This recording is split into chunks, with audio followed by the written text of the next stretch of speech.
This is Rachel Heater's presentation on the Four Horsemen of the Apocalypse. John Gottman, a leader in the field of marriage and relationships, began his career in mathematics and later turned his sights towards the science and research of couples' behavior. He discovered that the way in which a couple manages conflict, specifically in negative ways, largely influences a couple's outcome, and he was able to do this with 90% confidence. There are four common and negative patterns that can predict divorce. Gottman calls these behaviors the four horsemen of the apocalypse, as all of these behaviors ride together and lead to the end of days. Specifically, they are criticism, contempt, defensiveness, and stonewalling. The first horseman is criticism. It is a verbal attack on a partner's personality or character. It is stating a complaint, but as an attack on the other person. It places the other person in a position to either defend themselves or attack back with more criticism. This type of language leads to an escalation in conflict, a way of saying, I'm pretty close to perfect, yet you are defective. Criticism usually involves you statements, like you always, you never, you're doing it wrong. For example, when asking to take out the trash, you could say, I asked you to do one thing today, take out the trash, you're so freaking lazy. Yet when said, it would make my life so much easier when you take out the trash, you're not attacking the other person's character. Rather than you statements, use I statements. Include I'm overwhelmed and I need help. It helps a lot when you're able to take out the trash. I know it's a dirty job and I appreciate it. The second horseman is known as contempt, which is attacking a partner's sense of self with the intention to insult them. John Gottman calls it the sulfuric acid of relationships because of how much damage it does.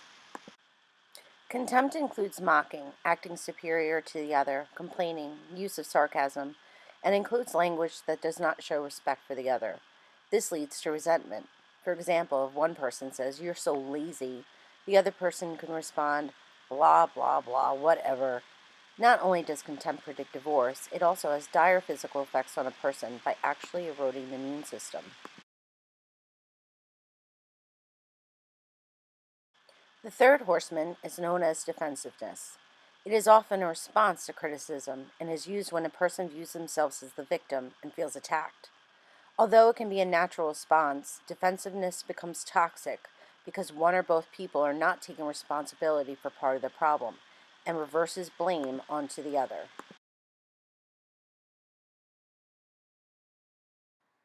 For example, in response to one partner asking the other why they didn't take out the garbage, one says, what are you talking about? You're so OCD.